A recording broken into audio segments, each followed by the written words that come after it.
ನಮಸ್ತೆ. ಸ್ಪರ್ಧಾತ್ಮಕ ಪರೀಕ್ಷೆಗಳ ಅಧ್ಯಯನ ವಿಶೇಷ ಸರಣಿಗೆ ಮತ್ತೊಮ್ಮೆ ನಿಮ್ಮೆಲ್ಲರಿಗೂ ಸ್ವಾಗತ. ಪಾರ್ಟ್ 1 ಈ ಸರಣಿಯ ಒಂದು ಭಾಗದಲ್ಲಿ ನಾವು ಸ್ಪರ್ಧಾತ್ಮಕ ಪರೀಕ್ಷೆಗಳು ಯಾವುದ್ಯಾವುದು ಅಂತ ತಿಳಿಸ್ಕೊಟ್ವಿ. ಇವತ್ತಿನ ಪಾರ್ಟ್ 2 ಭಾಗ 2ರಲ್ಲಿ ಆ ಸ್ಪರ್ಧಾತ್ಮಕ ಪರೀಕ್ಷೆಗಳ ಅಧ್ಯಯನದ ಒಂದು ವಿಶೇಷ ಸಬ್ಜೆಕ್ಟ್ಗಳು ಯಾವುದು, ಆ ವಿಷಯಗಳು ಯಾವುದು ಅಂತ ನಾವು ಇವತ್ತು ಶ್ರೀ ಪ್ರಶಾಂತ್ ನೀಲಾವರ ಸರ್ ಇದ್ದಾರೆ. ಅವರ ಇಂಟ್ರಡಕ್ಷನ್ ನಾನು ನಿಮಗೆ ಆಲ್ರೆಡಿ ತಿಳಿಸ್ಕೊಟ್ಟಿದ್ದೇನೆ. ಸುಮಾರು 20 ವರ್ಷಗಳಕ್ಕಿಂತ ಅಧಿಕವಾಗಿ ಸ್ಪರ್ಧಾತ್ಮಕ ಪರೀಕ್ಷೆಗಳಿಗೆ ತರಬೇತಿ ನೀಡಿದ್ದಾರೆ. ಅವ್ರ ಹತ್ರ ನಾವು ಕೇಳೋಣ. ನಮಸ್ತೆ ಸರ್, ಮತ್ತೊಮ್ಮೆ ಸ್ವಾಗತ. ನಮಸ್ತೆ. ಸೊ ಸ್ಪರ್ಧಾತ್ಮಕ ಪರೀಕ್ಷೆಗಳ ಈ ಅಧ್ಯಯನ ಮಾಡುವಾಗ ಯಾವ್ಯಾವ ವಿಷಯಗಳನ್ನ ಹೇಗೆ ಓದಬೇಕು, ಯಾವುದು ಓದಬೇಕಂತ ತಿಳಿಸ್ಕೊಡ್ಬೋದಾ ಸರ್? ಖಂಡಿತ. ಸ್ಪರ್ಧಾತ್ಮಕ ಪರೀಕ್ಷೆಗಳ ಅಧ್ಯಯನ ವಿಷಯ ಫೋಕಸಿಂಗ್ ಏರಿಯಾಸ್ ಆಫ್ ಸ್ಟಡಿ ಅಂತ ಕರಿತೇವಲ್ಲ, ಅದು ಬೇರೆ ಬೇರೆ ಪರೀಕ್ಷೆಗಳಿಗೆ ಬೇರೆ ಬೇರೆ ರೀತಿಯಲ್ಲಿದೆ. ಇವು ರಾಷ್ಟ್ರಮಟ್ಟದ ಪರೀಕ್ಷೆಗಳಲ್ಲಿ ಮೊದಲಿಗೆ ನಮಗೆ ಕಣ್ಮುಂದೆ ಬರುವಂಥದ್ದು ನಾಗರಿಕ ಸೇವಾ ಪರೀಕ್ಷೆ. ನಾಗರಿಕ ಸೇವಾ ಪರೀಕ್ಷೆಯಲ್ಲಿ ಏನಿರ್ತದೆ ಅಂತ 3 ಹಂತದಲ್ಲಿ ನಾಗರಿಕ ಸೇವಾ ಪರೀಕ್ಷೆ ನಡೀತದೆ. ಒಂದು ಮೊದಲ ಹಂತ ಪ್ರಿಲಿಮಿನರಿ ಪೂರ್ವಭಾವಿ ಪರೀಕ್ಷೆ, ಅದು ಮಲ್ಟಿಪಲ್ ಚಾಯ್ಸ್ ಬಹು ಆಯ್ಕೆಯ ವಿಷಯವಾಗಿರ್ತದೆ, ಪರೀಕ್ಷೆ ಆಗಿರ್ತದೆ. ಅದರಲ್ಲಿ 2 ಪೇಪರ್ಗಳನ್ನು ಅವರು ಬರೀಬೇಕಾಗತ್ತೆ. ಒಂದು ಜನರಲ್ ಸ್ಟಡೀಸ್ ಅಂತೇಳಿ ಕರಿತೇವೆ, ಸಾಮಾನ್ಯ ಜ್ಞಾನದ ಒಂದು ಪೇಪರ್. ಮತ್ತೊಂದು CSAT civil services aptitude test, ಮನೋಸಾಮರ್ಥ್ಯಕ್ಕೆ ಸಂಬಂಧಪಟ್ಟಂಥ ಪ್ರಶ್ನೆಗಳಿರುವಂಥ ಒಂದು ಪತ್ರಿಕೆ. ಸಾಮಾನ್ಯ ಜ್ಞಾನದಲ್ಲಿ ಏನು ಬರ್ತದೆ ಅಂತ, ಸಾಮಾನ್ಯ ಜ್ಞಾನದಲ್ಲಿ 2 ವಿಚಾರಗಳಿವೆ. ಒಂದು ಜನರಲ್ ನಾಲೆಡ್ಜ್, ಸ್ಟ್ಯಾಟಿಕ್ GK ಅಂತೇಳಿ ಕರೀಬೋದು. ಇನ್ನೊಂದು ಕರೆಂಟ್ ಅಫೇರ್ಸ್, ಪ್ರಚಲಿತ ವಿದ್ಯಮಾನಗಳು. ಅದೇ ವಿಷಯಕ್ಕೆ ಜನರಲ್ ನಾಲೆಡ್ಜ್ನಲ್ಲಿ ಬರುವಂಥ ವಿಷಯಗಳ ಪ್ರಚಲಿತ ವಿದ್ಯಮಾನಗಳೇನು ಅನ್ನೋದನ್ನು ಕರೆಂಟ್ ಅಫೇರ್ಸ್ ಅಂತ ಕರಿತೇವೆ, ಪ್ರಚಲಿತ ವಿದ್ಯಮಾನಗಳು. ಅದು ಸಾಮಾನ್ಯ ಜ್ಞಾನದ ಒಂದು ಭಾಗವಾಗಿರ್ತದೆ. ಸಾಮಾನ್ಯ ಜ್ಞಾನದಲ್ಲಿ ಒಟ್ಟು ಒಂದು 6 ಕ್ಷೇತ್ರಗಳನ್ನು ನಾವು ಗುರುತಿಸ್ಬೋದು. ಮೊದಲನೇದು ಪಾಲಿಟಿ, ರಾಜಕಾರಣ ಅಂತ ಹೇಳಿದರೆ ಒಂದು ಬಹಳ ಮುಖ್ಯವಾದಂಥ ಏರಿಯಾ ಅಂತ ಹೇಳಿದರೆ ಕಾನ್ಸ್ಟಿಟ್ಯೂಷನ್ ಆಫ್ ಇಂಡಿಯಾ, ಭಾರತ ಸಂವಿಧಾನ. ಬಹುಶಃ ಪ್ರೊಫೆಷನಲ್ ಕೋರ್ಸಿಗೆ ಸಂಬಂಧಪಟ್ಟ ಸ್ಪರ್ಧಾತ್ಮಕ ಪರೀಕ್ಷೆಗಳನ್ನು ಹೊರತುಪಡಿಸಿ, ಚಾರ್ಟೆಡ್ ಅಕೌಂಟೆಂಟು, ಕಂಪನಿ ಸೆಕ್ರೆಟರೀಸ್, ಈ ಪರೀಕ್ಷೆಗಳನ್ನು ಬಿಟ್ಟು ಭಾರತದಲ್ಲಿ ನಡೆಸುವ ಬಹುತೇಕ ಸ್ಪರ್ಧಾತ್ಮಕ ಪರೀಕ್ಷೆಗಳಲ್ಲಿ ಸಂವಿಧಾನದ ಮೇಲೆ ಪ್ರಶ್ನೆಗಳೇ ಇಲ್ಲದ ಪರೀಕ್ಷೆಗಳೇ ಇಲ್ಲ ಅಂತ ಹೇಳ್ಬೋದು. ಅಷ್ಟು ಬಹಳ ಮುಖ್ಯವಾದಂಥ ಒಂದು ಕ್ಷೇತ್ರ ಅಂತ ಹೇಳಿದರೆ ಭಾರತ ಸಂವಿಧಾನ. ಇದರ ಜೊತೆಗೆ ಪಕ್ಷ ರಾಜಕಾರಣ, ಹಿತಾಸಕ್ತಿ ಗುಂಪುಗಳು, ಭಾರತದ ಪ್ರಜಾಪ್ರಭುತ್ವ ವ್ಯವಸ್ಥೆ, ಅದರ ಮುಂದಿರುವಂಥ ಸವಾಲುಗಳು, ಇಂಥದ್ದೆಲ್ಲ, ಮತ್ತು ಆಡಳಿತ, ಗುಡ್ ಗವರ್ನೆನ್ಸ್, ಆ ಆಡಳಿತಕ್ಕೆ ಸಂಬಂಧಪಟ್ಟಂಥ ಅಂಶಗಳು, ಇದೆಲ್ಲವೂ ಕೂಡ ಪಾಲಿಟಿ. ಇದರ ಜೊತೆಗೆ ಇಂಟರ್ನ್ಯಾಷನಲ್ ಪಾಲಿಟಿ, ಅಂತಾರಾಷ್ಟ್ರೀಯ ರಾಜಕಾರಣ. ಇದರಲ್ಲಿ ಬೇರೆ ಬೇರೆ ರೀತಿಯ ಅಂತಾರಾಷ್ಟ್ರೀಯ ಸಂಸ್ಥೆಗಳು, UNO ಇರ್ಬೋದು, WTO ಇರ್ಬೋದು, IMF, ವರ್ಲ್ಡ್ ಬ್ಯಾಂಕ್ ಇರ್ಬೋದು, G7 ಇರ್ಬೋದು, G20 ಇರ್ಬೋದು, ಬೇರೆ ಬೇರೆ ಬ್ರಿಕ್ಸ್ ಸಂಘಟನೆ ಇರ್ಬೋದು, ಬೇರೆ ಬೇರೆ ಜಾಗತಿಕ ಸಂಸ್ಥೆಗಳು, ಪ್ರಾದೇಶಿಕ ಸಂಸ್ಥೆಗಳು, ಆಸಿಯಾನ್, ಸಾರ್ಕ್ ಅಥವಾ ಆಫ್ರಿಕನ್ ಯೂನಿಯನ್, ಯುರೋಪಿಯನ್ ಯೂನಿಯನ್ ಅಂತ ಪ್ರಾದೇಶಿಕ ಸಂಘಟನೆಗಳು. ಈ ಸಂಘಟನೆಗಳ ವಿದ್ಯಮಾನಗಳ ಕುರಿತಾಗಿ ಅಂತಾರಾಷ್ಟ್ರೀಯ ಒಪ್ಪಂದಗಳು, ಬಹಳ ಮುಖ್ಯವಾಗಿ ಪರಿಸರಕ್ಕೆ ಸಂಬಂಧಪಟ್ಟಂಥ ಒಪ್ಪಂದಗಳಿರ್ಬೋದು, ಮಾನವ ಹಕ್ಕುಗಳಿಗೆ ಸಂಬಂಧಪಟ್ಟ ಒಪ್ಪಂದಗಳಿರ್ಬೋದು, ನಿಶಸ್ತ್ರೀಕರಣಕ್ಕೆ ಸಂಬಂಧಪಟ್ಟಂಥ ಒಪ್ಪಂದಗಳಿರ್ಬೋದು. So international treaties and agreements, international organisations, foreign policies, international trade ಅಥವಾ ಕಮರ್ಷಿಯಲ್ ಮ್ಯಾಟರ್ಸ್. ಅದರ ಜೊತೆಗೆ India and its neighbours, border disputes, water disputes, ಇಂಥದ್ದೆಲ್ಲ ಒಂದು ಪಾಲಿಟಿಯಲ್ಲಿ ಬರುವಂಥ ವಿಷಯ. 2ನೇದು ಇಕಾನಮಿ ಅಂತ ಹೇಳಿದರೆ budget allocations, developmental policies and programmes, ಅಭಿವೃದ್ಧಿ ಯೋಜನೆಗಳು, ವೆಲ್ಫೇರ್ ಸ್ಕೀಮ್ಸ್, ಸೆನ್ಸಸ್ ರಿಪೋರ್ಟ್ಗಳು, ಇಕನಾಮಿಕ್ ಸರ್ವೇಸು, ಇಂಡಿಯನ್ ಅಗ್ರಿಕಲ್ಚರ್, ನಮ್ಮ ಕೃಷಿ ನೀತಿ, ಕ್ರಾಪ್ ಪ್ಯಾಟರ್ನ್, ಬೆಳೆಗಳು, major industries, international trade, finance, banking, structure and functioning of Indian banking system, cooperative movement, ಸಹಕಾರಿ ಚಳವಳಿ, ಹೀಗೆ ಇಂಥದ್ದೆಲ್ಲ, ನ್ಯಾಚುರಲ್ ರಿಸೋರ್ಸಸ್ ಆಫ್ ಇಂಡಿಯಾ, ಇಂಥದ್ದೆಲ್ಲ ಇಕಾನಮಿ ಪಾರ್ಟಲ್ಲಿ ಬರ್ತದೆ. ಜಿಯೋಗ್ರಫಿ, ಅದು ದೇಶದ ಭೌಗೋಳಿಕ ಅಂಶಗಳು, ಅಂತಾರಾಷ್ಟ್ರೀಯ ಮಟ್ಟದ ಭೌಗೋಳಿಕ ಅಂಶಗಳು, ಮತ್ತು ರಾಜ್ಯ ಮಟ್ಟದ ಪರೀಕ್ಷೆಗಳನ್ನು ಬರೆಯೋದಾದರೆ ಕರ್ನಾಟಕ ರಾಜ್ಯದ ಭೌಗೋಳಿಕ ಅಂಶಗಳು, ಕರ್ನಾಟಕ ರಾಜ್ಯದ ಆರ್ಥಿಕತೆ, ಕರ್ನಾಟಕ ರಾಜ್ಯದ ರಾಜಕಾರಣ, ಸೋಷಲ್ ಮೂವ್ಮೆಂಟ್ಸ್, ಸಾಮಾಜಿಕ ಚಳುವಳಿಗಳು, ಇದನ್ನೆಲ್ಲ ನಾವು ಸ್ವಲ್ಪ ವಿದ್ಯಾರ್ಥಿಗಳು ನೋಡ್ಕೊಳ್ಬೇಕಾಗ್ತದೆ. ಇದರ ಜೊತೆಗೆ ಇನ್ನೊಂದು 4ನೇ ಕ್ಷೇತ್ರ ಅಂತ ಹೇಳಿದರೆ ಹಿಸ್ಟ್ರಿ, ಇತಿಹಾಸ. ಬಹುಶಃ ಇಡೀ ನಮ್ಮ ಈ ಅಧ್ಯಯನ ವಿಷಯಗಳಲ್ಲಿ ಅತ್ಯಂತ ವಿಶಾಲವಾದ ವ್ಯಾಪ್ತಿಯನ್ನು ಹೊಂದಿರುವಂಥ ಒಂದು ವಿಷಯ ಅಂತ ಹೇಳಿದರೆ ಇತಿಹಾಸ. ಯಾಕಂದರೆ ಮಾನವ ಜನಾಂಗದ 5,000 ವರ್ಷಗಳ ಇತಿಹಾಸದ ಯಾವ ಘಟನೆಯನ್ನು ಕೂಡ ಈ ಅಧ್ಯಯನ ವಿಷಯವಾಗಿ ಕೇಳಬಹುದು. ಆದರೆ ಸ್ಪರ್ಧಾತ್ಮಕ ಪರೀಕ್ಷೆ ಅಂತೇಳಿ ಬಂದಾಗ ಇತಿಹಾಸದಲ್ಲಿ ಕೆಲವು ಬಹಳ ಮುಖ್ಯವಾದಂಥ ಕೆಲವು ಏರಿಯಾಗಳಿದ್ದಾವೆ. ಉದಾಹರಣೆಗೆ the history of India from battle of Plassey to partition of India, 1752 Plassey ಕದನದಿಂದ 1942 ಸ್ವಾತಂತ್ರ್ಯ, ಪಾರ್ಟಿಷನ್ ಆಫ್ ಇಂಡಿಯಾ, ಭಾರತದ ವಿಭಜನೆಯವರೆಗೆ, ಸ್ವಾತಂತ್ರ್ಯದವರೆಗೆ ಇರುವಂಥ ಇತಿಹಾಸ. ಸುಮಾರು ಬ್ರಿಟಿಷರು ಭಾರತಕ್ಕೆ ಬಂದರು, ಬ್ಯಾಟಲ್ ಆಫ್ ಪ್ಲಾಸಿ ಮೂಲಕ ತಮ್ಮ ರಾಜಕೀಯ ಆಡಳಿತ, ಬಂಗಾಳವನ್ನು ವಶಪಡಿಸುವ ಮೂಲಕ ಆಡಳಿತವನ್ನು ಆರಂಭಿಸಿದರು. ಅಲ್ಲಿಂದ 1857 ಭಾರತದ ಪ್ರಥಮ ಸ್ವಾತಂತ್ರ್ಯ ಸಂಗ್ರಾಮದವರೆಗೆ 100 ವರ್ಷ, ಆ 100 ವರ್ಷ ಬೇಕಾಯಿತು ಅವ್ರಿಗೆ ಬ್ರಿಟಿಷರಿಗೆ ಇಡೀ ಭಾರತವನ್ನು ಕೈವಶ ಮಾಡಿಕೊಳ್ಳಿಕ್ಕೆ. ಸೊ ಆ ಕಾಲದಲ್ಲಿ ಬೇರೆ ಬೇರೆ ವೈಸರಾಯ್ಸ್, ಗವರ್ನರ್ ಜನರಲ್ಸ್ ಇಂಟ್ರೊಡ್ಯೂಸ್ ಮಾಡಿದಂಥ ರಿಫಾರ್ಮ್ಸ್ಗಳು ಇದೆಲ್ಲ ಭಾಳ ಮುಖ್ಯ ಆಗ್ತದೆ. ಆ ನಂತರ 1857ನಿಂದ ನಮಗೂ ಒಂದು ಅರ್ಥದಲ್ಲಿ ನಾವು ಬ್ರಿಟಿಷರ ಕೈವಶ ಆಗಿದ್ದೇವೆ, ಪರಕೀಯರ ಕೈವಶವಾಗಿದ್ದೇವೆ ಅಂತ ಸಂಪೂರ್ಣ ಅರ್ಥ ಆಗಲಿಕ್ಕೂ ನಮಗೂ 100 ವರ್ಷ ಬೇಕಾಯಿತು. 1857 ಪ್ರಥಮ ಸ್ವಾತಂತ್ರ್ಯ ಸಂಗ್ರಾಮ ಆರಂಭ ಆಗಿ 1947 ತನಕ 90 ವರ್ಷ ಇಂಡಿಯನ್ಸ್ ಸ್ಟ್ರಗಲ್ ಅಗೇನ್ಸ್ಟ್ ಬ್ರಿಟಿಷ್, ಸ್ವಾತಂತ್ರ್ಯ ಹೋರಾಟದ ಅವಿಸ್ಮರಣೀಯ ಘಟನೆಗಳೆಲ್ಲ ಯಾವುದಿದ್ದಾವೆ ಅದೆಲ್ಲ ಕೂಡ ಇತಿಹಾಸದ ಬಹಳ ಮುಖ್ಯವಾದಂಥ ಭಾಗ ಸ್ಪರ್ಧಾತ್ಮಕ ಪರೀಕ್ಷೆಗೆ. ನೀವು ಇಂಡಿಯನ್ ನ್ಯಾಷನಲ್ ಕಾಂಗ್ರೆಸ್ನ ಫೌಂಡೇಶನ್ ಇರ್ಬೋದು, ರೆವಲ್ಯೂಷನರೀಸ್, ಕ್ರಾಂತಿಕಾರರು, ಮಂದಗಾಮಿಗಳು, ಪಾರ್ಟಿಷನ್ ಆಫ್ ಬೆಂಗಾಲ್, ಬಂಗಾಳದ ವಿಭಜನೆ, ಆಮೇಲೆ ರೌಲತ್ ಆ್ಯಕ್ಟ್ ಇರ್ಬೋದು, 1909 ಗೌರ್ಮೆಂಟ್ ಆಫ್ ಮಾರ್ಲೆಮೆಂಟೋ ರಿಫಾರ್ಮ್ಸ್ ಇರ್ಬೋದು, ಗೌರ್ಮೆಂಟ್ ಆಫ್ ಇಂಡಿಯಾ ಆ್ಯಕ್ಟ್ 1935 ಇರ್ಬೋದು, 1919 ಮೊಂಟೆಗೋ ಚೇಮ್ಸ್ಫೋರ್ಡ್ ರಿಫಾರ್ಮ್ಸ್ ಇರ್ಬೋದು, ನಾನ್ ಕೋಆಪರೇಷನ್ ಅಸಹಕಾರ ಚಳುವಳಿ ಇರ್ಬೋದು, ದಂಡಿ ಸತ್ಯಾಗ್ರಹ ಇರ್ಬೋದು, ಕ್ವಿಟ್ ಇಂಡಿಯಾ ಚಳುವಳಿ ಇರ್ಬೋದು, ಇದೆಲ್ಲವೂ ಕೂಡ ಪೂನಾ ಪ್ಯಾಕ್ಟ್ ಇರ್ಬೋದು. ಹೀಗೆ ಭಾರತದ ಇತಿಹಾಸ, ಬ್ರಿಟಿಷರ ಇತಿಹಾಸ, ಸ್ವಾತಂತ್ರ್ಯ ಸಂಗ್ರಾಮ ಒಂದು ಮುಖ್ಯವಾದಂಥ ಕ್ಷೇತ್ರ. ಇದರ ಜೊತೆಗೆ socio religious reform movement in India, ಭಾರತಕ್ಕೆ ಭೇಟಿ ಕೊಟ್ಟಂಥ ವಿದೇಶಿ ರಾಯಭಾರಿಗಳು ಅಥವಾ ಭಾರತದಲ್ಲಿ ಬೇರೆ ಬೇರೆ ರಾಜಮನೆತನಗಳ ಕಾಂಟ್ರಿಬ್ಯೂಷನ್ಸ್ಗಳಿರ್ಬೋದು. ಸೊ ಇದೆಲ್ಲ ಇತಿಹಾಸದ ಗ್ರೇಟ್ ಸಿವಿಲೈಸೇಷನ್ಸ್ ಜಾಗತಿಕ ಮಟ್ಟದಲ್ಲಿ.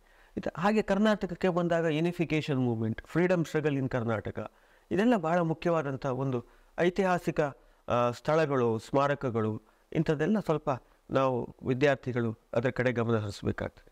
ಇನ್ನು 5ನೇದು ಸೈನ್ಸ್, ಟೆಕ್ನಾಲಜಿ ಮತ್ತು ಎನ್ವೈರ್ಮೆಂಟ್, ವಿಜ್ಞಾನ, ತಂತ್ರಜ್ಞಾನ ಮತ್ತು ಪರಿಸರ ಅಂತ, ಪರಿಸರ ಅಧ್ಯಯನ.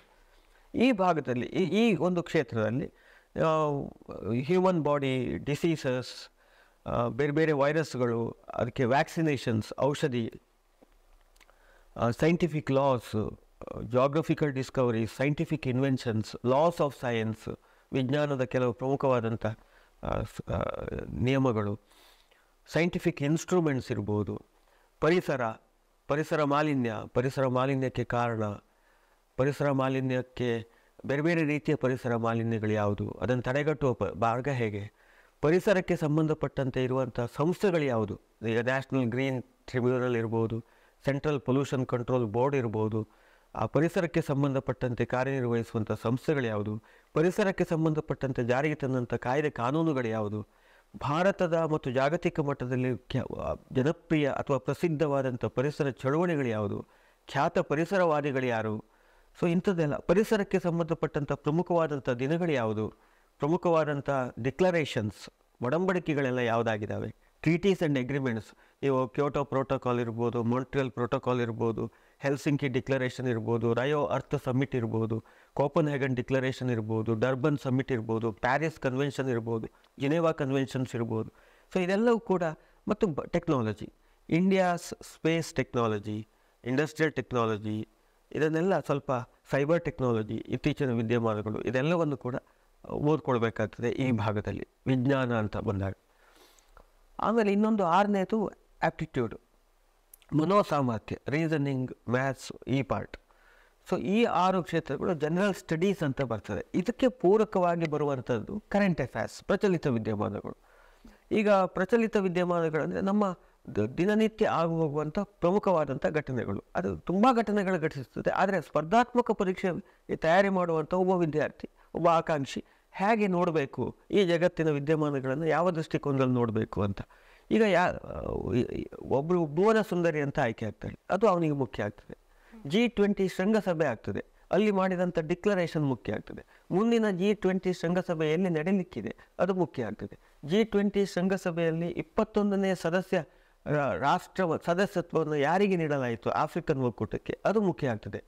G20 ಶೃಂಗಸಭೆಯನ್ನು ಮುನ್ನಡೆಸಿದವರು ಯಾರು, ಇಂಥದ್ದೆಲ್ಲ ಪ್ರಶ್ನೆಗಳು. ಈಗ ಅಂತಾರಾಷ್ಟ್ರೀಯ ಸಂಘಟನೆಗಳು, ಅದರ ಸದಸ್ಯತ್ವ, ಇಯರ್ ಆಫ್ ಎಸ್ಟಾಬ್ಲಿಷ್ಮೆಂಟ್, ಅದರ ಸಮಿಟ್ಸ್, ಕಾನ್ಫರೆನ್ಸಸ್, ಮಾಡಿಕೊಂಡ ಪ್ರಮುಖ ಒಪ್ಪಂದಗಳು, ಅದೆಲ್ಲವೂ ಕೂಡ ಪ್ರಚಲಿತ ವಿದ್ಯಮಾನದಲ್ಲಿ ಬರುವಂಥದ್ದು.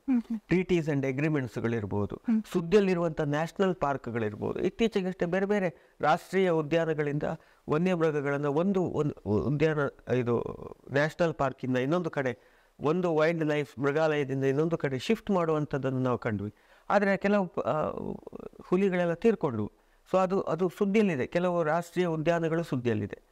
ಸೊ ಅದು ಮುಂದೆ ನಾನು ಕರೆಂಟ್ ಅಫೇರ್ಸ್ ಬಗ್ಗೆ ಮಾಡುವಾಗ ಈ ವಿಚಾರವನ್ನು ಚರ್ಚೆ ಮಾಡಲಿಕ್ಕಿದ್ದೇನೆ. ಸೊ ರಾಷ್ಟ್ರೀಯ ಉದ್ಯಾನ ಇರ್ಬೋದು, ನ್ಯೂ ಅಪಾಯಿಂಟ್ಮೆಂಟ್ಸ್ ಇರ್ಬೋದು, ಪರ್ಸನಾಲಿಟೀಸ್ ಇನ್ ನ್ಯೂಸ್, ಸುದ್ದಿಯಲ್ಲಿರುವ ವ್ಯಕ್ತಿಗಳು, ಸುದ್ದಿಯಲ್ಲಿರುವ ಸ್ಥಳಗಳು, ಸುದ್ದಿಯಲ್ಲಿರುವ ಸಂಸ್ಥೆಗಳು, ಸ್ಪೋರ್ಟ್ಸ್ ಇರ್ಬೋದು, ಸ್ಪೋರ್ಟ್ಸ್ ಈವೆಂಟ್ಸ್ಗಳಿರ್ಬೋದು, ವಿನ್ನರ್ಸ್ ಜೊತೆಗೆ ರೈಸಿಂಗ್ ಸ್ಪೋರ್ಟ್ಸ್ ಸ್ಟಾರ್ಸ್ ಇರ್ಬೋದು, new appointments, new chief ministers, governors, union ministers, heads of important institutions, ಅದೆಲ್ಲ ಇತ್ತೀಚೆಗೆ ಪ್ರಕಟಗೊಂಡಂಥ ಪುಸ್ತಕಗಳಿರ್ಬೋದು, ಕಾಂಟ್ರವರ್ಷಿಯಲ್ ಬುಕ್ಸ್ ಇರ್ಬೋದು, ಜನಪ್ರಿಯ ಪುಸ್ತಕ ಇರ್ಬೋದು, ಅವಾರ್ಡ್ ವಿನ್ನಿಂಗ್ ಬುಕ್ಸ್ ಇರ್ಬೋದು, ಪ್ರಮುಖವಾದಂಥ ರಾಷ್ಟ್ರ ಮತ್ತು ಅಂತಾರಾಷ್ಟ್ರೀಯ ಮಟ್ಟದ ಮತ್ತು ರಾಜ್ಯ ಮಟ್ಟದ ಪ್ರಮುಖವಾದಂಥ ಪ್ರಶಸ್ತಿಗಳು, ಆ ಪ್ರಶಸ್ತಿಯನ್ನು ಯಾರಿಗೆ ಕೊಡಲಾಗಿದೆ, ಯಾಕೆ ಕೊಡಲಾಗಿದೆ, ಅವರ ಕಾಂಟ್ರಿಬ್ಯೂಷನ್ಸ್ ಏನು ಅಂತ ತಿಳ್ಕೊಳ್ಳುವಂಥದ್ದು.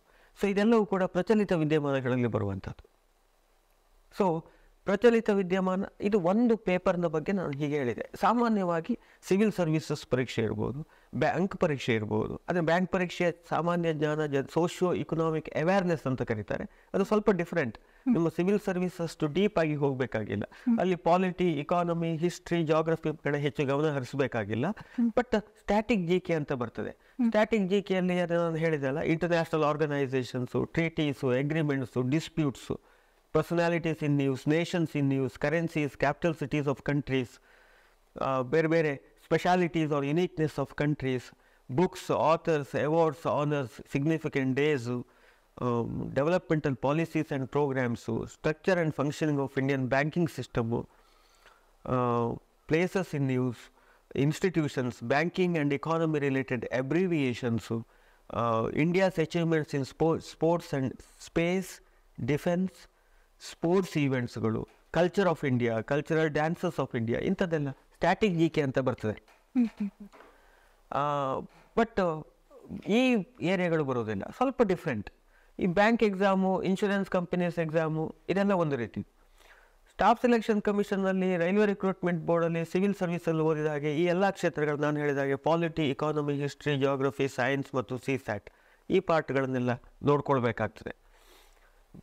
Military related national defence academy ನಡೆಸುವಂಥ ಪರೀಕ್ಷೆಗಳಲ್ಲಿ ರಿಟರ್ನ್ ಪರೀಕ್ಷೆ ಸಾಮಾನ್ಯವಾಗಿ general knowledge, constitution of India, history of India, Indian economy, world economy, geography, India and abroad, international level, science, basic science, ಇದೆಲ್ಲ ಬರುವಂಥದ್ದು. ಮತ್ತು ಮನೋಸಾಮರ್ಥ್ಯದ ಪ್ರಶ್ನೆಗಳ ಜೊತೆಗೆ ಈ ಡಿಫೆನ್ಸಿಗೆ ನಡೆಸುವಂಥ ಪರೀಕ್ಷೆ ಮತ್ತು ಪೊಲೀಸ್ ಇಲಾಖಾ ಪರೀಕ್ಷೆಗಳಲ್ಲಿ ಫಿಸಿಕಲ್ ಫಿಟ್ನೆಸ್ ಕೂಡ ಒಂದು ಮುಖ್ಯ ಆಗ್ತದೆ. ಸೊ ದೈಹಿಕ ಕ್ಷಮತೆ, ಫಿಸಿಕಲ್ ಫಿಟ್ನೆಸ್ ಅವರಿಗೆ ಬೇಕಾಗಿರ್ತದೆ. ಸೊ ಇಂತಿಷ್ಟು ವೆಯ್ಟು, ಹೈಟು, ಚೆಸ್ಟು ಇದೆಲ್ಲ ಕೌಂಟ್ ಆಗ್ತದೆ. ಸೊ ಆ ಭಾಗದ ಅಂದರೆ ಫಿಸಿಕಲಿ ಫಿಟ್ ಇದ್ದವ್ರು ಮಾತ್ರ ಇಂತಹ ಪರೀಕ್ಷೆಗಳನ್ನು ಬರೀಲಿಕ್ಕೆ ಆಗ್ತದೆ ಅನ್ನುವಂಥದ್ದು. ಅದರ ಜೊತೆಗೆ ಕೆಲವು ಎಸ್ಸೆ ರೈಟಿಂಗು, ಟ್ರಾನ್ಸ್ಲೇಷನ್ ಎಲ್ಲ ಇರ್ತದೆ ಈ ಡಿಫೆನ್ಸ್ ಮತ್ತು ಇದು ಪೊಲೀಸ್ ಡಿಪಾರ್ಟ್ಮೆಂಟ್ ಎಕ್ಸಾಮ್ ಇದಿರುವಾಗ. ಇನ್ನು ನಾನು FDA SDA ಹೇಳಿದೆ, ಅದು ರಾಜ್ಯ ಮಟ್ಟದಲ್ಲಿ ನಡೆಸುವಂಥ ಪರೀಕ್ಷೆಗಳಾದ್ದರಿಂದ ಕರ್ನಾಟಕ ರಾಜ್ಯದ ವಿದ್ಯಮಾನಗಳು, ಕರ್ನಾಟಕದ ಇತಿಹಾಸ, ಕರ್ನಾಟಕದ ರಾಜಕಾರಣ, ಕರ್ನಾಟಕದ ಭೂಗೋಳ, ಕರ್ನಾಟಕದ ಆರ್ಥಿಕತೆ, ಕರ್ನಾಟಕದಲ್ಲಿರುವಂಥ ಕ್ರೀಡೆ, ಪ್ರಶಸ್ತಿ, ಮತ್ತೊಂದು ಪರ್ಸನಾಲಿಟೀಸ್, ಸುದ್ದಿಲಿರುವ ವ್ಯಕ್ತಿಗಳು, ಕರ್ನಾಟಕದ ಸಾಮಾಜಿಕ ಚಳುವಳಿಗಳು, ಇಂಥ ಭಾಗ, ಕರ್ನಾಟಕದ ಜ್ವಲಂತ ಸಮಸ್ಯೆಗಳು, ಅದು ಬಾರ್ಡರ್ ಡಿಸ್ಪ್ಯೂಟ್ ಇರ್ಬೋದು, ವಾಟರ್ ಡಿಸ್ಪ್ಯೂಟ್ ಇರ್ಬೋದು, ಹೇಗೆ ಭಾರತದ ನೆರೆಯ ರಾಷ್ಟ್ರಗಳ ಜೊತೆಗೆ ಜಲ ವಿವಾದ, ಗಡಿ ವಿವಾದಗಳನ್ನು ಹೊಂದಿದೆ. ಉದಾಹರಣೆಗೆ ಪಾಕಿಸ್ತಾನ ಜೊತೆ ಖೇನಾ, ಬ್ರಾವಿ ಮತ್ತು ಝೀಲಂ ನದಿ ನೀರಿನ ಹಂಚಿಕೆಯ ವಿವಾದ, ಕಾಶ್ಮೀರ ವಿವಾದ, ಬ್ರಹ್ಮಪುತ್ರ ನದಿ ನೀರಿನ ಹಂಚಿಕೆಯ ವಿವಾದ, ಭಾರತ ಮತ್ತು ಚೈನಾ, ಅಥವಾ ಗಡಿ ವಿವಾದ ಅಕ್ಸಾಯ್ ಚೀನ್ ಇರ್ಬೋದು, ಅಥವಾ ತವಾಂಗ್ ಡಿಸ್ಟ್ರಿಕ್ಟ್ ಇರ್ಬೋದು, ಅರುಣಾಚಲ್ ಪ್ರದೇಶ್, ಸಿಕ್ಕಿಂ ಭಾಗದಲ್ಲಿ, ಅಥವಾ ಬಾಂಗ್ಲಾದೇಶ ಜೊತೆ ಇರುವಂಥ ಗಂಗಾ ನದಿ ನೀರಿನ ಹಂಚಿಕೆಯ ವಿವಾದ, ನೇಪಾಳ ಜೊತೆ ಇರುವಂಥ ಮಹಾಕಾಳಿ ನದಿ ನೀರಿನ ಹಂಚಿಕೆಯ ವಿವಾದ, ರೋಹಿಂಗ್ಯಾ ರೆಫ್ಯೂಜೀಸ್ ನಿರಾಶ್ರಿತರ ಸಮಸ್ಯೆ, Chakma refugees, ethnic problem with Sri Lanka, ಹೀಗೆ ಹೇಗಿದೆಯೋ ಹಾಗೆ ಕರ್ನಾಟಕಕ್ಕಿದೆ. ಸೊ ಮಹಾರಾಷ್ಟ್ರ ಜೊತೆ ಬೆಳಗಾಂ ಗಡಿ ವಿವಾದ ಇದೆ, ಕಾಸರಗೋಡು ಗಡಿ ವಿವಾದ ಇದೆ, ಕಾವೇರಿ ನದಿ ವಿವಾದ ಇದೆ, ಮಹದಾಯಿ ನದಿ ನೀರಿನ ಹಂಚಿಕೆಯ ವಿವಾದ ಇದೆ, ಕೃಷ್ಣಾ ನದಿ ನೀರಿನ ಹಂಚಿಕೆಯ ವಿವಾದ ಇದೆ. ಸೊ ಹೀಗೆ ಇಂತಹ ವಿಚಾರಗಳೆಲ್ಲ ಪ್ರಚಲಿತ ವಿದ್ಯಮಾನದಲ್ಲೇ ಬರುವಂಥದ್ದು. ಸೊ ಇದನ್ನು ಕೂಡ ಓದ್ಕೊಳ್ಬೇಕಾಗ್ತದೆ. ಸೊ ಕರ್ನಾಟಕ ಸ್ಪೆಸಿಫಿಕ್ ಆಗಿ ನೋಡ್ಕೊಳ್ಬೇಕಾಗ್ತದೆ. ಮತ್ತು ಇತಿಹಾಸ ಈ ಉಳಿದದೆಲ್ಲ ವಿಚಾರ ಪ್ರಚಲಿತ ವಿದ್ಯಮಾನ.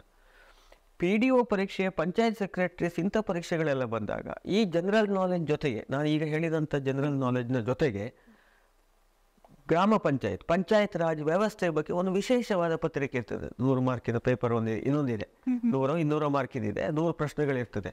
ಸೊ ಕರ್ನಾಟಕದಲ್ಲಿ ಪಂಚಾಯತ್ ರಾಜ್ನ ಬೆಳವಣಿಗೆ, ಉಗಮ, ಬೆಳವಣಿಗೆ, structure and functioning of panchayat Raj system, ಅದಕ್ಕೆ ಪಂಚಾಯತ್ ರಾಜ್ ಆ್ಯಕ್ಟ್ ಬಗ್ಗೆ ಇಂಥ ಒಂದು ವಿಶೇಷವಾದಂಥ ಪತ್ರಿಕೆಯನ್ನು ಓದ್ಕೊಳ್ಬೇಕಾಗ್ತದೆ.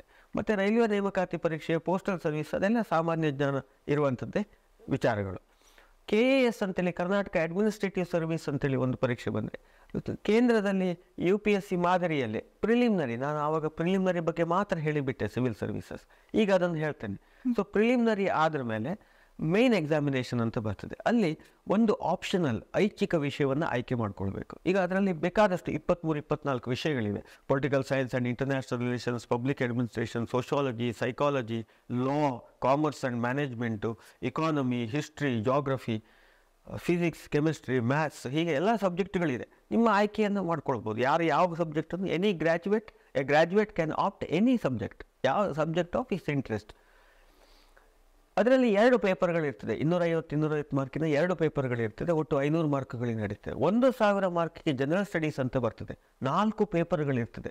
ಇಲ್ಲಿ ಸ್ಟ್ಯಾಟಿಕ್ GK ಬರ್ತದೆ, ಪಾಲಿಟಿ, ಹಿಸ್ಟ್ರಿ, ಜಾಗ್ರಫಿ ಇದೆಲ್ಲವೂ ಬರ್ತದೆ, ಎಥಿಕ್ಸ್ ಆ್ಯಂಡ್ ಫಿಲಾಸಫಿ ಅಂತ ಬರ್ತದೆ, ಆಮೇಲೆ ಇಂಟರ್ನ್ಯಾಷನಲ್ ಪಾಲಿಟಿಕ್ಸ್ ಅಂತ ಬರ್ತದೆ. ಒಟ್ಟು 4 ಪೇಪರ್ಗಳು 1000 ಮಾರ್ಕ್ಗೆ 250 ಈಚ್ ಅಂತ ಬರ್ತದೆ. ಆಮೇಲೆ ಒಂದು ಎಸ್ಸೆ ರೈಟಿಂಗ್ ಇರ್ತದೆ, ಪ್ರಚಲಿತ ವಿದ್ಯಮಾನ ಕುರಿತಾಗಿ ಇರ್ತದೆ. 2 ಲ್ಯಾಂಗ್ವೇಜಸ್ ಇರ್ತದೆ. ಅದರಲ್ಲಿ ಪಾಸ್ ಮಾರ್ಕ್ ತೆಗೆದ್ರೆ ಸಾಕು. The score in the languages will not be counted for your ranking. ಅದರಿಂದ ಮಿನಿಮಮ್ ಪಾಸ್ ಮಾರ್ಕನ್ನು ತೆಗಿಬೇಕಾಗ್ತದೆ 2 ಲ್ಯಾಂಗ್ವೇಜಸ್. ಇದಾದ ಮೇಲೆ ಕೊನೆಗೆ ಬರುವಂಥದ್ದು ಪರ್ಸನಾಲಿಟಿ ಟೆಸ್ಟ್. ಅದರಲ್ಲಿ ರಿಟನ್ ಟೆಸ್ಟ್ ಆಗಿರ್ತದೆ. ಅದರಲ್ಲಿ ಡೀಪರ್ ಮತ್ತು ವೈಡರ್ ನಾಲೆಜ್ ಸಂಪೂರ್ಣ ಪರೀಕ್ಷೆ ನಿಮ್ದು ಆಗಿರ್ತದೆ. ಇವು ಮತ್ತು ಪರ್ಸನಾಲಿಟಿ, ಓವರಾಲ್ ಪರ್ಸನಾಲಿಟಿಯನ್ನು ಅಲ್ಲಿ ಟೆಸ್ಟ್ ಮಾಡ್ತಾರೆ. ಅಲ್ಲಿ ಏನು ಟೆಸ್ಟ್ ಮಾಡ್ತಾರೆ? Your communication skill, your attitude, whether you have a positive or negative attitude, ನಿಮ್ಮ ಸೋಷಿಯಲ್ ಕನ್ಸರ್ನ್, ನಿಮ್ಮ responsibility, ability to take responsibility, your decision making ability, your vision, ದೂರದರ್ಶತ್ವ, ಇದನ್ನೆಲ್ಲ ಪರೀಕ್ಷೆ ಮಾಡುವಂಥ ಪರ್ಸನಾಲಿಟಿ ಟೆಸ್ಟ್ ಇರ್ತದೆ. ಸೊ ಇಷ್ಟು ವಿಷಯಗಳು ಇಲ್ಲಿ ಬರ್ತದೆ. ಸೊ ಸಬ್ಜೆಕ್ಟ್ ಅಂತ ನಿಮ್ಮದು ಒಂದು ಇರ್ತದೆ, ಜನರಲ್ ನಾಲೆಜ್ ಅಂತ ಇರ್ತದೆ, ಲ್ಯಾಂಗ್ವೇಜಸ್ ಆ್ಯಂಡ್ ಮೀಡಿಯಮ್ ಕಮ್ಯುನಿಕೇಷನ್ ಅಂತ ಬರ್ತದೆ, ನಿಮ್ಮ ಓವರಾಲ್ ಪರ್ಸನಾಲಿಟಿ ಸ್ಕಿಲ್ಸ್ ಏನಿದೆ ಅನ್ನೋದು ಬರ್ತದೆ. ಸೊ ಇಷ್ಟು ವಿಷಯಗಳ ಬಗ್ಗೆ ನೀವು ಪ್ರಾವೀಣ್ಯವನ್ನು ಇಟ್ಕೊಂಡು ಒಂದು ಸ್ಪರ್ಧಾತ್ಮಕ ಪರೀಕ್ಷೆ ತಯಾರಿಯನ್ನು ನಡೆಸಿ. ಇಷ್ಟು ವಿಚಾರಗಳನ್ನು ಗಮನದಲ್ಲಿಟ್ಕೊಂಡು ಸ್ಪರ್ಧಾತ್ಮಕ ಪರೀಕ್ಷೆಗೆ ತಯಾರಿ ಮಾಡಬೇಕಾಗ್ತದೆ ಅಂತ. ಸೊ ನಾನು ಭಾಳ ಸಮರೈಸ್ ಮಾಡಿ ಹೇಳೋದಾದರೆ, ಪಾಲಿಟಿ, ರಾಜಕಾರಣ, ಅದರಲ್ಲಿ ಭಾರತ ಸಂವಿಧಾನ ಮತ್ತು ಭಾರತದ ರಾಜಕೀಯ ಮತ್ತು ಜಾಗತಿಕ ರಾಜಕೀಯ ವಿದ್ಯಮಾನಗಳು, ಇತಿಹಾಸ ಹೆಚ್ಚಾಗಿ ಅದು ಬ್ರಿಟಿಷ್ ಇಂಡಿಯಾ ಅಂತ ಇಂಡಿಯನ್ ಹಿಸ್ಟ್ರಿ ಅನ್ನೋ ಒಂದು ಭಾಗವಾಗಿ, ಮತ್ತು ಪ್ರಸಿದ್ಧ ರಾಜಮನೆತನಗಳು ಪ್ರಾಚೀನ ಕಾಲದನ್ನು ಕೂಡ ಗಮನದಲ್ಲಿಟ್ಕೊಳ್ಬೇಕಾಗ್ತದೆ.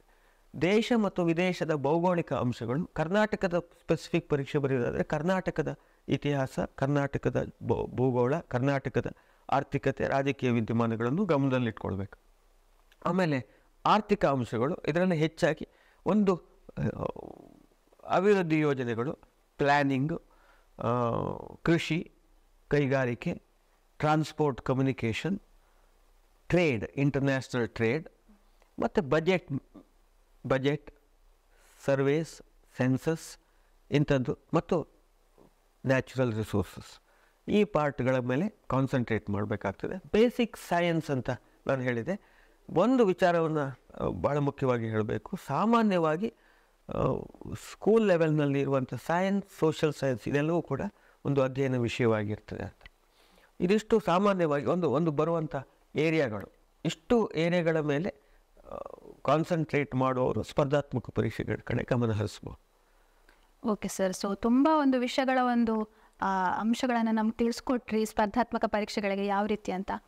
ಇನ್ನು ನಮ್ಮ ಮುಂದಿನ ವಿಡಿಯೋಗಳಲ್ಲಿ ಈ ಒಂದು ವಿಷಯಗಳನ್ನು ಹೇಗೆ ತಯಾರಿ ಮಾಡ್ಕೊಳ್ಬೇಕು ಅದನ್ನು ಕೂಡ ತಾವು ತಿಳಿಸ್ಕೊಡ್ತೀರಿ ಅಂತ ನಾವು ಅಂದ್ಕೊಂಡಿದ್ದೇವೆ. ಆ ಒಂದು ಸಿಲೆಬಸ್ ಇರಲಿ ಅಥವಾ ಯಾವ ರೀತಿ ತಯಾರಿ ಮಾಡ್ಕೊಳ್ಬೇಕು ಹೇಳುವಂಥದ್ದನ್ನು ನಾವು ನಮ್ಮ ಮುಂದಿನ ವಿಡಿಯೋಗಳಲ್ಲಿ ಸರ್ ಮುಖಾಂತರ ಕೇಳಿ ತಿಳ್ಕೊಳ್ಳೋಣ ಅಂತ ಹೇಳ್ತಾ, ಹಾಗೆ ಸರ್ದು ದಾರಿದೀಪ ಅಂತ ಟೆಲಿಗ್ರಾಮ್ ಚಾನಲ್ ಇದೆ, ಅದರಲ್ಲಿ ಬರುವಂಥ ಹಲವಾರು ಫ್ರೀ ಆದ ಸ್ಟಡಿ ಮೆಟೀರಿಯಲ್ನ ಕೂಡ ನೀವು ಆಕ್ಸೆಸ್ ಮಾಡ್ಬೋದು. ಆ ಟೆಲಿಗ್ರಾಮ್ ಚಾನಲ್ನ ಜಾಯಿನ್ ಆದರೆ ಸ್ಪರ್ಧಾತ್ಮಕ ಪರೀಕ್ಷೆಗಳ ಅಧ್ಯಯನ ಒಂದು ವಿಶೇಷ ಸರಣಿ ಏನಿದೆ ಅದರಲ್ಲಿ ಈ 2ನೇ ಭಾಗ ಅಷ್ಟೇ ಮುಗಿತು. ಇನ್ನು ಹಲವಾರು ಭಾಗಗಳಲ್ಲಿ ಸಂಪೂರ್ಣವಾಗಿ ನಿಮಗೆ ಸ್ಪರ್ಧಾತ್ಮಕ ಪರೀಕ್ಷೆಗಳ ಬಗ್ಗೆ ಬಹಳ ಒಂದು ಕಾನ್ಫಿಡೆನ್ಸ್ ತರುವಷ್ಟು ಸರ್ನ ಒಂದು ಜೊತೆ ನಮ್ಮ ಮಾತುಕತೆ ನಡೀಲಿಕ್ಕಿದೆ ಅಂತ ಹೇಳ್ತಾ, ಈ ಒಂದು ವಿಡಿಯೋ ಇಷ್ಟ ಆಗಿದ್ದರೆ ನಿಮ್ಮ ಅನಿಸಿಕೆಗಳನ್ನು ಕಮೆಂಟ್ ಸೆಕ್ಷನ್ ಮುಖಾಂತರ ತಿಳಿಸಿ ಅಂತ ಹೇಳ್ತಾ ಈ ವಿಡಿಯೋನ ಮುಗಿಸ್ತಾ ಇದ್ದೇನೆ. ಲೈಕ್, ಕಮೆಂಟ್, ಶೇರ್, ಸಬ್ಸ್ಕ್ರೈಬ್ ಮಾಡಲಿಕ್ಕೆ ಮರಿಬೇಡಿ. ನಮಸ್ತೆ.